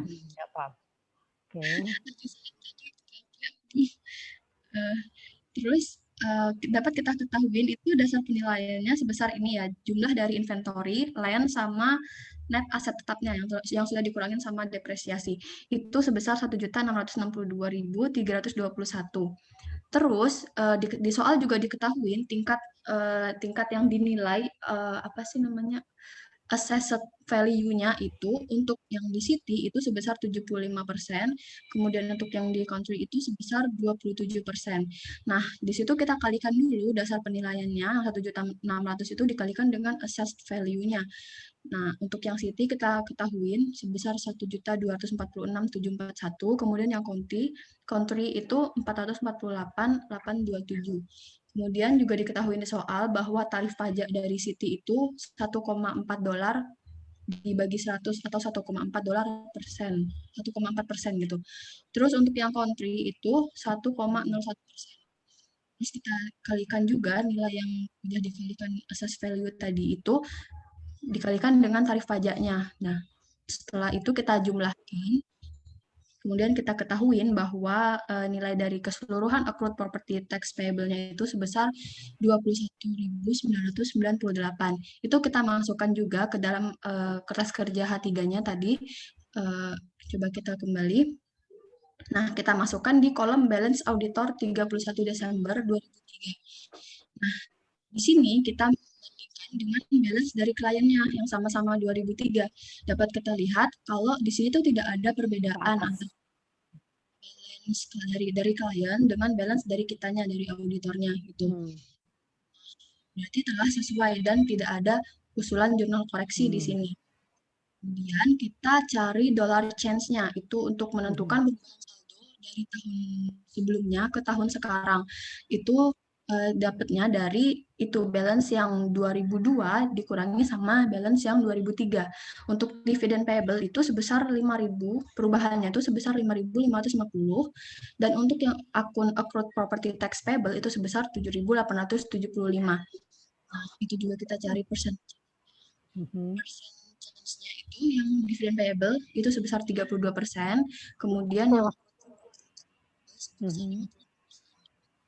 untuk kertas kerja H3 hanya sampai di sini dan tidak ada usulan jurnal koreksi karena telah sesuai dengan balance dari kliennya. Selanjutnya akan dilanjutkan oleh Ya, makasih. Baik, izin melanjutkan, Bu. Ya. Jadi selanjutnya adalah kertas kerja H2. Kertas kerja H2 ini dibikin karena si Apple Blossom tidak membuat perhitungan atas accrued payroll dan accrued payroll tax pada bulan Desember 2003. Si Apple Blossom ini punya dua kelompok pegawai, ada pegawai hourly sama pegawai salaried. Keduanya punya hari kerja yang sama, yaitu 5 hari per minggu. Bedanya kalau hourly dibayarnya per minggu, kalau salaried dibayarnya per bulan. Untuk pegawai hourly, minggu kerja terakhir di tahun 2003 berakhir di tanggal 26 Desember. 3 hari sisanya itu nggak dihitung sebagai minggu kerja oleh si Apple Blossom, tetapi dimasukkan sebagai stop period. Jumlah pegawai pada bulan Desember 2003 totalnya ada 38 orang. Kemudian ada kolom gaji, yang di sini masih gaji kotor karena masih belum dipotong pajak dan potongan lainnya. Angka-angka di sini diperoleh dari Apple Blossom itu sendiri. Totalnya sebesar 123.192. Total ini nanti akan dicatat sebagai wages and salaries expense. Kemudian ada 3 jenis pajak yang harus ditanggung oleh pegawai, yaitu withholding tax 15%, terus ada FICA 6,2%, dan Medicare 1,45%. Cara untuk mencari pajaknya yaitu mengalihkan tarif pajak dengan gaji. Jadi withholding 15% dikali gaji, FICA 6,2% dikali gaji kotor, Medicare juga sama 1,45% dikali gaji kotor. Setelah itu, gaji kotor dikurangi dengan ketiga jenis pajak ini akan menghasilkan gaji yang bersih net. Total gaji bersih adalah sebesar 95.289. Gaji ini semuanya masih terutang karena gaji untuk pegawai hourly akan dibayarkan pada tanggal 9 Januari 2004, sementara gaji untuk pegawai salaried akan dibayarkan pada tanggal 2 Januari 2004. Kemudian atas payroll ini, perusahaan juga harus menanggung pajak. Ada 4 pajak yang harus ditanggung oleh perusahaan, yaitu FICA 6,2%, Medicare 1,45%, State Unemployment SUTA 3,8%, Federal Unemployment sebesar 6,8%. Caranya sama kayak tadi, cara mencari pajak yang tertanggung. Tinggal mengalihkan persentasenya, dikalikan dengan gaji kotor. Setelah itu, semuanya ditotalin, akan menghasilkan angka payroll tax expense sebesar 15.091. Kemudian, karena si Apple Blossom sama sekali tidak mencatat accrued payroll dan accrued payroll tax expense, kelompok kami mengajukan usulan jurnal koreksi sebagai berikut. Wages and salaries expense sebesar 123.192 yang didapatkan dari total gaji kotor. Kemudian payroll tax expense sebesar 15.091 yang tadi sudah dihitung. Kemudian accrued payroll tax sebesar 42.994 didapatkan dari jumlah pajak yang ditanggung oleh pegawai ditambah dengan jumlah pajak yang ditanggung oleh perusahaan sebesar 42.994. Yang terakhir, wages and salaries payable sebesar gaji bersih, yaitu 95.289. Selanjutnya akan dijelaskan oleh Firly. Oke. Suara saya terdengar? Ya, terdengar. Baik, saya Firly Febrianti, absen 13 akan menjelaskan tentang schedule H1. Nah, di sini kita bisa lihat nih ada macam-macam pajak, yaitu yang tadi sebelumnya juga telah dijelaskan di schedule H2. Nah, langsung aja di sini data ini tuh udah given dari bukunya Apple Blossom, yaitu data balance 31 Desember 2002, additional payment sampai balance 31 2003. Nah, terus di sini kan ada adjusting nih. Adjusting ini sebenarnya kita peroleh tadi dari schedule H2. Nah, untuk yang tiket tax ini ada penambahan sebesar 15.276. Ini adalah pajak yang ditanggung oleh perusahaan dan juga pegawai. Selanjutnya ada Medicare. Medicare juga ada penambahan sebesar 3.573. Yang dua-duanya juga ditanggung oleh perusahaan dan juga karyawan. Kemudian ada SUTA atau State Unemployment. Di sini ada adjusting sebesar 4.681. Nah, kemudian ada Federal Unemployment, ada adjusting juga sebesar 986. Kemudian ada withholding tax, ini adalah beban gaji yang hanya dibebankan oleh karyawan sebesar 847,9. Nah, perlu kita ketahui juga nih bahwa additional yang di sini di kolom ini sebenarnya adalah additional penambahan accrued payroll tax selama periode Januari sampai Desember minggu kedua. Nah, yang adjusting ini adalah penambahan penambahan pajak untuk periode Desember minggu ketiga dan keempat yang akan dibayarkan di bulan Januari 2004. Oke, setelah ditambahkan dengan adjusting, diperoleh balance per audit 31 Desember 2003, FICA tax itu sebesar 48.849, Medicare 12.108, SUTA 4.681, terus FUTA adalah 980. Oh, sorry, ini belum, ya benar, 986. Maaf. Withholding tax ini yaitu 62.624. Nah, kalau ditambahkan dari sebelumnya yang belum diaudit itu 86.253 ditambah dengan total adjusting di Desember 2 minggu terakhir 42.994, maka balance per audit 31 Desember 2003 adalah 129.247. Boleh ke bawahan kan? Oke. Nah, selanjutnya di sini ada perhitungan pajak per tahun ya. Yang tadi kan di H2 itu untuk Desember 2 minggu terakhir kan kita hitungnya. Nah, selanjutnya ada FICA tax ini basisnya atau DPP-nya mungkin ya yang adalah gaji per tahun selama 2003 yaitu 1.608.643. Yang pertama ada FICA tax ini angka 129.500 merupakan PTKP-nya. Nah, jadi DPP-nya ini sebesar 1.049.143. Tax rate-nya itu adalah 6,2%, sehingga beban yang FICA tax yang ditanggung oleh karyawan dan perusahaan selama 1 tahun adalah 92.327 untuk masing-masing pihak gitu. Sehingga apabila ditotal dalam 1 tahun, besarnya 184.654. Kemudian untuk perhitungan Medicare juga sama, kan, tetapi di sini Medicare tidak ada PTKP-nya, sehingga langsung saja gaji per tahun dikalikan tarifnya dan beban tersebut dikenakan kedua pihak, sehingga diperoleh beban pajak Medicare untuk totalnya adalah 46.941. Nah, kemudian untuk SUTA dan FUTA ini perhitungan untuk mencari DPP-nya itu sama caranya, yaitu angka 266.000 ini diperoleh dari 38 pegawai dikali 7.000 atau kan ini FUTA sama SUTA ini dikenakan di 7.000 pertama gaji ya kalau nggak salah. Nah, ini dikalikan 38 yaitu banyaknya pegawai. Diperolehlah jumlahnya 266.000. Kemudian dikalikan dengan masing-masing tingkat rate-nya, yaitu 3,8%. Karena SUTA ini cuma dibayarkan oleh employer atau perusahaannya, maka di sini totalnya hanya 10.108. Kemudian yang SUTA juga sama, 266.000 dikali 0,8%, terus hasilnya 2.120. Terus yang withholding ini basisnya itu 1.608.643 dikali tarif pajaknya itu PPh orang pribadi, mungkin kalau di Indonesia sama kayak gitu, dan hasilnya itu diperoleh 242.796.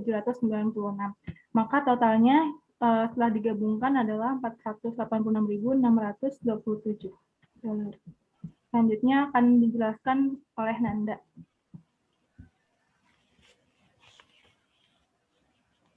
Saya akan melanjutkan presentasi masih mengenai schedule H tentang accrued payroll taxes. Jadi di bawah sini itu ada perhitungan dua akun. Yang pertama ini total wages expense. Nah, di sini kan ada nilai expense per klien sebesar 1.618.643. Kemudian ada audit adjustment-nya sebesar 123.192. Nah, nilai itu didapat dari usulan jurnal koreksi dari schedule H2 tadi. Terus jadi diperoleh balance per audit untuk wages expense ini sebesar 1.741.835. Kemudian yang kedua ini ada perhitungan untuk akun employer payroll tax expense. Nah, di situ ada pajak-pajak yang ditanggung oleh perusahaan. Yang pertama ini ada FICA sebesar 92.327. Yang kedua Medicare sebesar 23.470.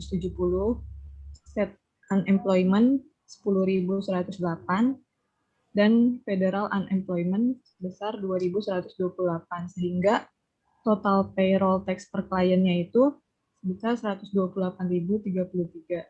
Kemudian ada audit adjustment juga untuk akun payroll tax expense perusahaan ini sebesar 15.091 yang didapat dari usulan jurnal koreksi yang ada di schedule H2. Sehingga diperoleh balance per audit untuk akun payroll tax expense perusahaan sebesar 143.124. Selanjutnya akan dijelaskan oleh teman saya. Ya, selanjutnya saya akan menjelaskan terkait dengan schedule utamanya, yaitu schedule H1. Jadi di sini merupakan pemindahan dari schedule-schedule pendukung yang ada di H1 sampai H3. Jadi menurut kertas kerja pada tanggal 31 Desember 2003, saldo wages dan salaries payable itu 0. Kemudian saldo accrued payroll taxes itu sebesar 86.253.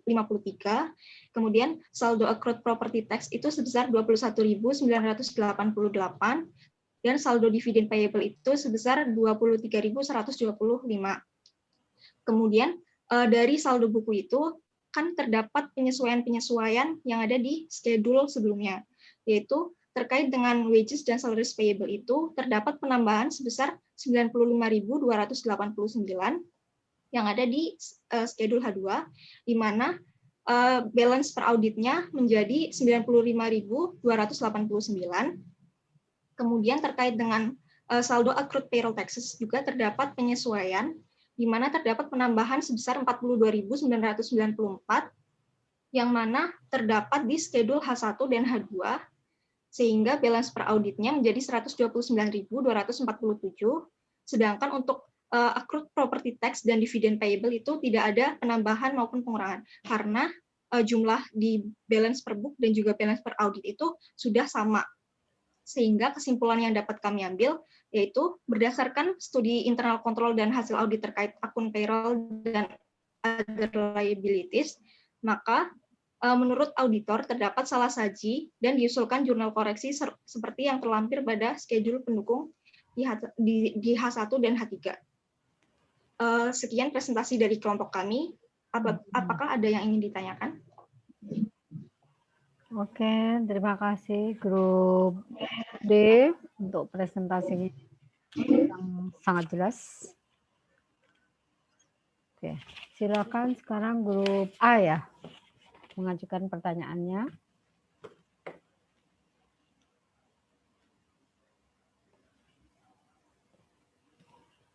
Grup A.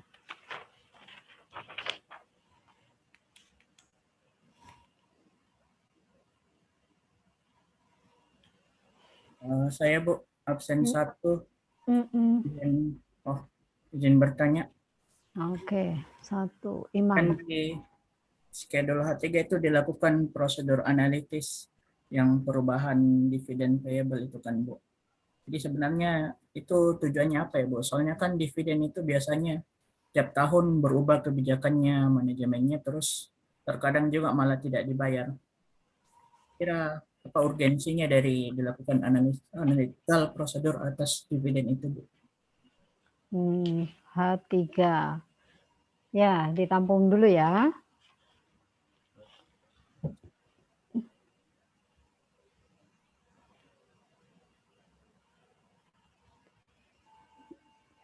Siapa lagi yang bertanya?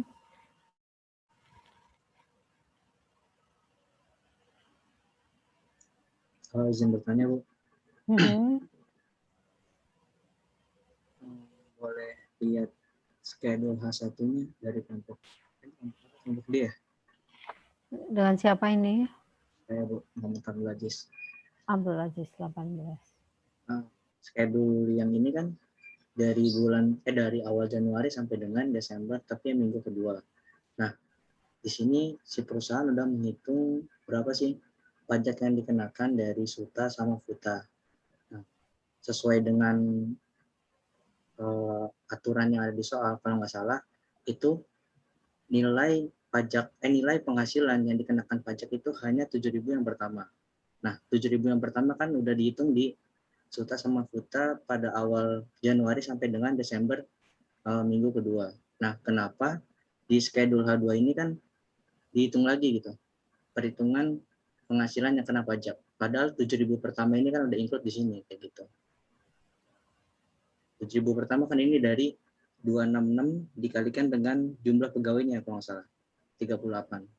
Terus di schedule kedua bisa dicek di H2.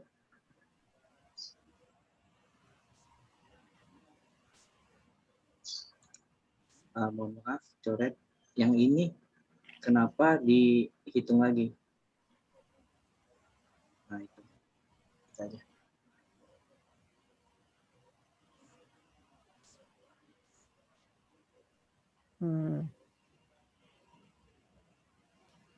Oke, grup D sudah bisa menangkap pertanyaan Aziz.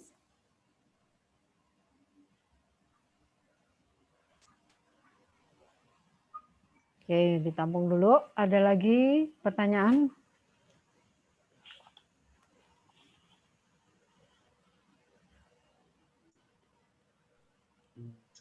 Itu aja tuh. Mungkin ya, 2 dulu. Silakan grup D. Dijawab pertanyaan yang pertama dari Imam.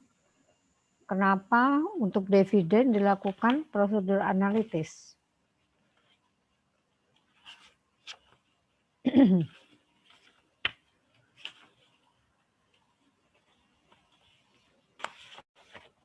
Dividen tadi itu siapa yang presentasi pertama? Nadia apa siapa tadi?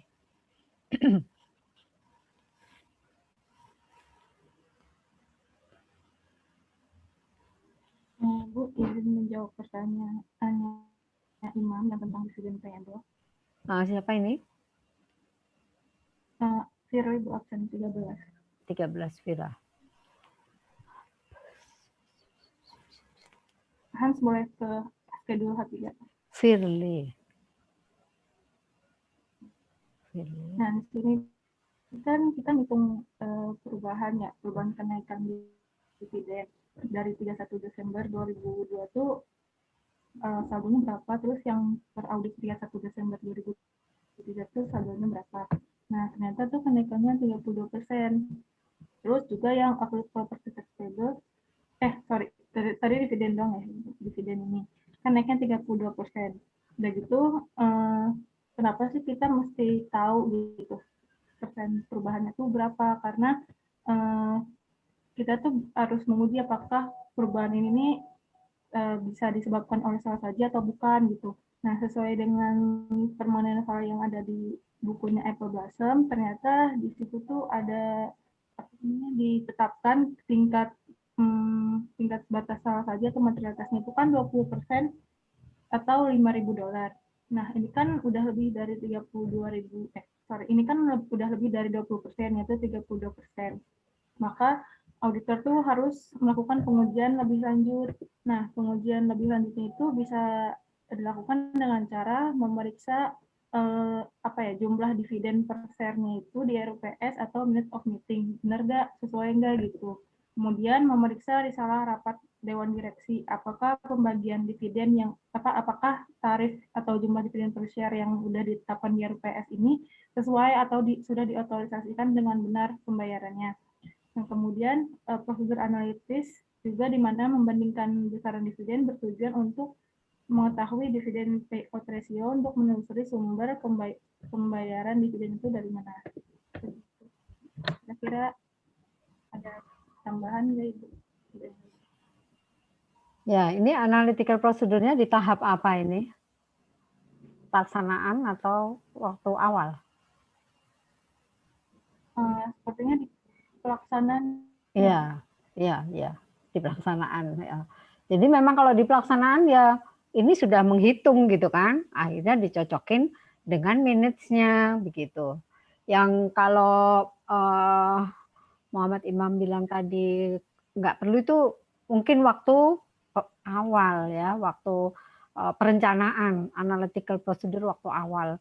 Kalau ini sudah substantif analytical procedure ya, yang kemudian dicocokkan kembali juga dengan minutes meeting, apakah perhitungan tadi benar atau salah gitu. Jadi kan analytical procedure bisa beberapa kali. Ya. Gitu.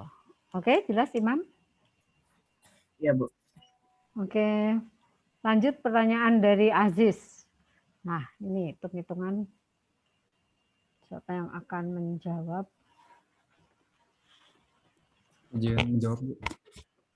Ya, Michael.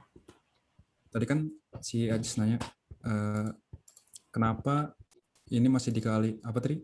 VK-nya masih dikali ya? Padahal kan harusnya 7.000 pertama aja gitu. Ya enggak? Yang state suta sama futanya. Oh, ini ya. Iya itu. Ya, jadi kenapa sutanya masih dikaliin? Kan peraturannya 7.000 pertama aja tadi kita. Jadi ini kan Apple Blossom kan di Amerika ya perusahaannya, dan pajaknya juga ngikutin pajak Amerika. Terus kelompok kami juga masih kayak asing gitu loh sama pajak Amerika. Jadi dalam menyusun kertas kerja H2 ini, kami mengacu kepada kertas kerja H2 tahun lalu, tahun 2002. Di kertas kerja tahun 2002 itu, sutanya ini kayak gini cara ngajiannya, yaitu gaji kotor dikali sama 3,8%. Futanya juga sama sih. Jadi kami dalam mengerjakan kertas kerja H2 ini mengacu kepada kertas kerja tahun lalu. Mungkin ada tambahan lain. Izin menanggapi, Bu. Oke. Saya sempat lihat dari YouTube gitu, kalau suta sama futa misalkan udah di atas dari yang tidak dikenakan pajak, berarti itu seharusnya nggak dikenain pajak gitu. Oh, jadi harusnya 7.000 itu aja gitu ya? Iya, karena kan batasannya ketika lebih dari 7.000 berarti artinya sudah bebas dari pajak kayak gitu. Misalkan ini total dari penghasilannya itu sebesar 9.800, nah kemudian batasannya itu 7.000, maka yang dibebaskan dari pajak itu 2.800 kayak gitu. Selisih dari 9.800 dikurangi dengan 7.000 kayak gitu. Mohon koreksinya juga dari Ibu dan teman-teman kalau misalnya. Ya, mungkin kalau yang menanggapi dari tadi Aziz baca, mungkin itu peraturan yang terakhir gitu ya. Itu berlaku kapan? Saya lihat di YouTube apa ya? Nah, barangkali ini Apple Blossom kan tadi dari tahun lalu. Oh iya, dari tahun lalu. Ini kan buku tahun 2014 ya. 2000 ya. Oh kan ya. Kalau nggak salah April Blossom ini buku 2014 ya kalau nggak salah. 2004 apa 2000? 2000. Nggak, ini kalau auditnya 2004. Bukunya saya lupa tahun berapa sih, tapi memang udah lama ya. Iya. Bisa jadi ada perubahan karena kalau dia di KKA tahun lalunya seperti ini, ya dulu perhitungannya seperti ini gitu. Ya. Tapi ya ini hanya untuk pengetahuan aja sih, karena kan nanti juga nggak mungkin kalau misalnya ujian yang dikeluarkan peraturan pajak dari negara lain. Jadi kalau saya duga mungkin memang ada perubahan antara yang ini, pasti kalau yang dilihat di Google baru gitu pasti yang berlaku saat ini ya. Mungkin ini karena buku lama jadi dia berbeda gitu. Saya rasa itu sih jawabannya. Gimana Aziz? Sepakat nggak? Ya sepakat Bu. Terima kasih Hans dan Bu. Jadi kalau kayak Indonesia PTKP-nya gitu ya? Iya, maksudnya PTKP-nya begitu. Nah, nggak tahu kenapa yang di tahun lalu ya memang kita melihatnya ke tahun lalu ya, atau kecuali di buku dibilang ada perubahan, kalau nggak ada ya sama dengan kertas kerja tahun lalu gitu mengerjakannya. Oke, ya. Apakah ada pertanyaan lagi? Atau terkait hal-hal yang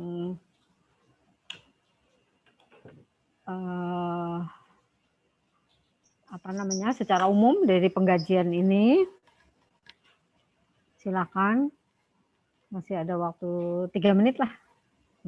Kalau ada pertanyaan lagi silakan.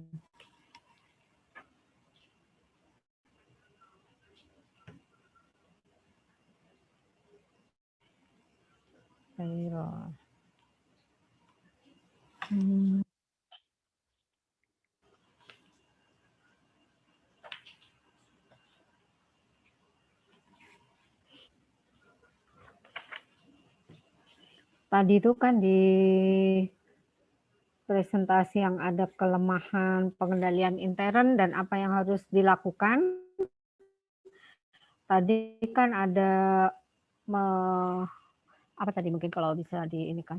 Misalnya rekonsiliasi ulang gitu ya tadi karena yang melakukan rekonsiliasi tidak independen. Terus apalagi tadi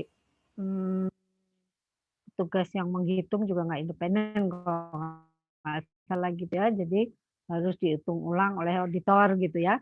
Nah itu apa yang dilakukan itu memang hanya untuk yang audit saat ini. Tapi di laporan audit itu auditor harus menyarankan perlu ada perbaikan pengendalian intern ya. Harus ada pemisahan fungsi antara yang menghitung payroll dengan bagian SDM gitu ya. Atau untuk rekonsiliasi juga agar dilakukan oleh orang yang terpisah gitu. Jadi dengan melakukan memberikan usul tentang perbaikan pengendalian intern, maka kita tidak sebetulnya nggak membolehkan kejadian seperti tahun ini terjadi lagi di tahun depan. Dan itu harus ada pernyataan setuju dari klien ya. Kalau klien menolak untuk melakukan perubahan atau perbaikan di pengendalian intern, maka ini opini bisa mempengaruhi opini. Karena pengendalian intern itu sangat penting ya. Kalau itu kita mengusulkan setiap tahun untuk seperti tadi katakanlah tindakannya, maka itu nanti akan berulang lagi bangkitkan internal control. Dan jika OBRIK menolak, maka bisa opininya menjadi buruk. Ya, penolakan perbaikan pengendalian intern. Oke, ada itu penjelasan tambahan saya. Apalagi yang kira-kira masih akan ditanyakan?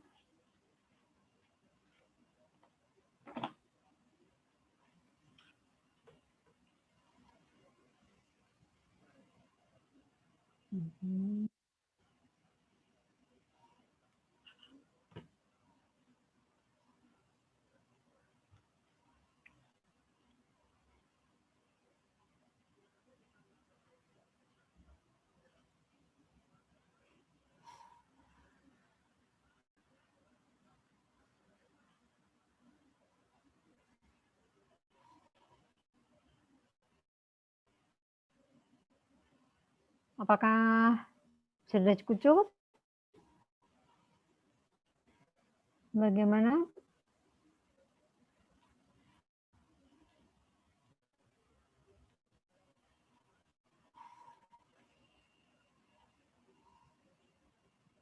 Kalau memang dari saya cukup, Bu. Oke. Kalau memang nanti ada pertanyaan lagi yang muncul kemudian silahkan. Seperti biasa saya persilakan untuk nulis WA, mengajukan pertanyaan, nanti akan saya jawab ya. Mungkin sekarang belum berpikir lagi ini, silahkan mengajukan pertanyaan via WA ya. Oke, kalau tidak ada lagi pertanyaan, saya rasa pertemuan hari ini cukup ya. Jadi ada waktu 1 menit saya bisa untuk kembali ke portal. Insya Allah kita bertemu minggu depan di PJJ 11 ya, pada awal Juli.